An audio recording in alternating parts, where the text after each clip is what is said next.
All right, welcome to the Explainer. Let's talk about the SAT Writing and Language section. You know the one that can fill you with dread? Well, you're in exactly the right place. Today, we're going to flip that anxiety into total confidence. So let's just dive right in. So, have you ever looked at one of those questions and just thought, wait a second, all of these answers look right?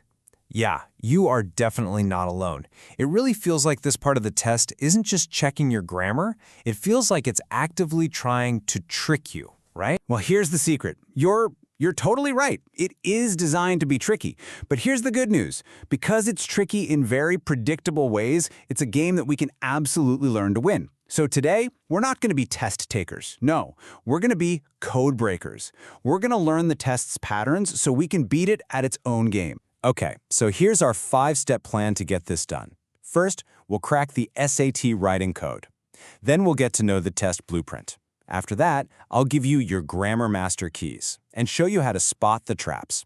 And finally, we'll put it all together into a winning game plan. All right, first up, cracking the SAT writing code. This is all about turning that anxiety into confidence. The main idea here is to shift how you see this thing. It's not some impossible wall. It's a puzzle. And you know what? Every puzzle has a solution. This quote, it just hits the nail on the head, doesn't it? The SAT is a weird test. The questions feel so different from what you do in your English classes. And that's because the test has its own unique logic.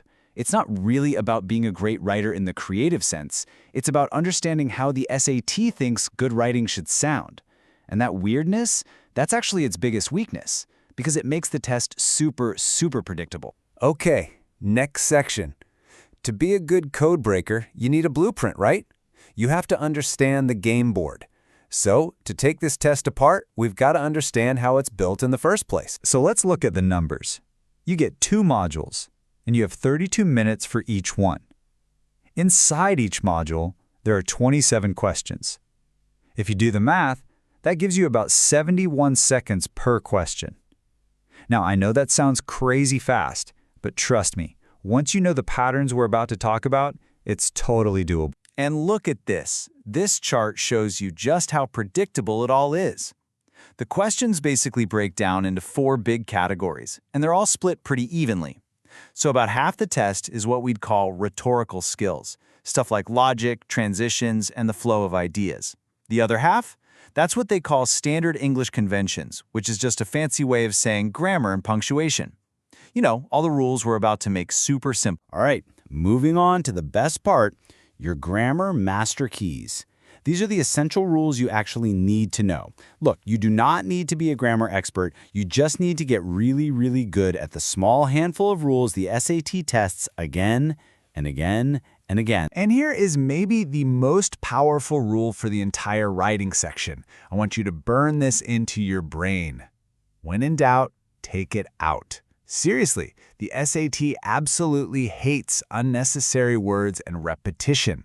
So if you're ever stuck between a few answers that all seem grammatically correct, chances are the shortest, most direct one is the winner. The test makers are obsessed with the idea that less is more. Okay, commas.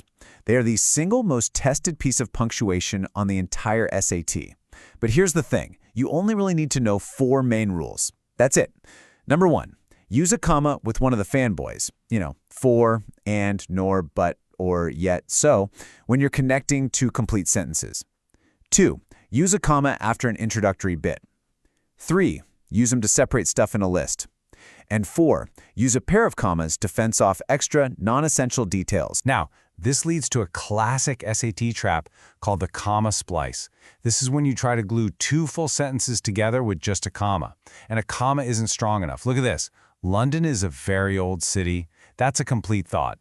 It has some extremely modern parts. That's another complete thought. You can't just stick a comma between them. You need something stronger, like the semicolon you see here. Or you could use a period, or a comma plus one of those fanboys words. Next up is parallel structure. I know it sounds kind of fancy, but the idea is super simple. Keep your lists consistent. It's like a uniform. Every item in a list or a comparison needs to be dressed the same, grammatically speaking. You wouldn't say survey, analyzing, and to report. It just sounds off. You keep the form the same, to survey, to analyze, and to report. See that balance? That's what the SAT is looking for. Okay, so we've got our master keys. Now it's time to learn how the locks are actually designed. We need to start thinking like the people who make the test. This section is all about how to spot their favorite traps from a mile away. This next rule is a mindset. You have to repeat this to yourself. 1% wrong equals 100% wrong. There is no such thing as an almost right answer on the SAT. An answer choice is either perfect or it's completely wrong.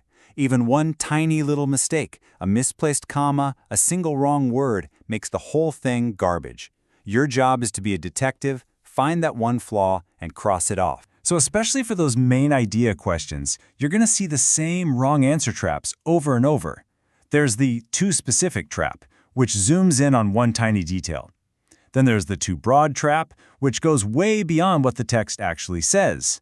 You'll see the reverse relationship trap, where they flip cause and effect, and my favorite, the unrelated concept trap, which just brings in some idea from out of nowhere.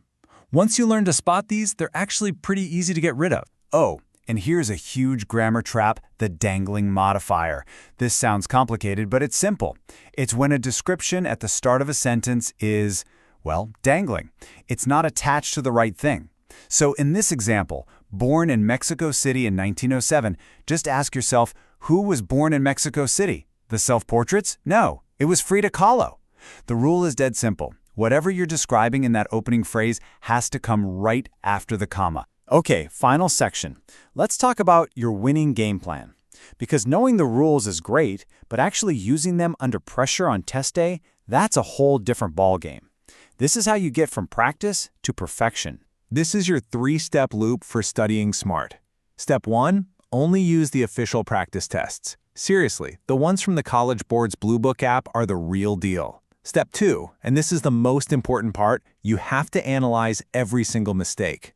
Don't just glance at the right answer and move on. You need to understand why your choice was wrong and why the right answer is right. In step 3, before you peek at the explanation, try the question again on your own.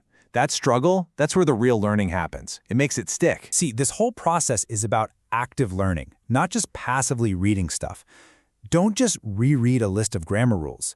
When you get something wrong, you need to do something with it. Make a flashcard out of it. Start a mistake journal. When you actively engage with your errors like that, you are literally systematically turning your weaknesses into your biggest strengths. So are you ready to crack the code? Because once you understand the blueprint, once you have the master keys, and once you can spot the traps, this whole section of the test stops being scary. It just becomes a puzzle. A puzzle that you now have all the tools to solve. And that is how you beat this test at its own game. Thanks so much for joining me on The Explainer. Now go get 'em. Happy prepping!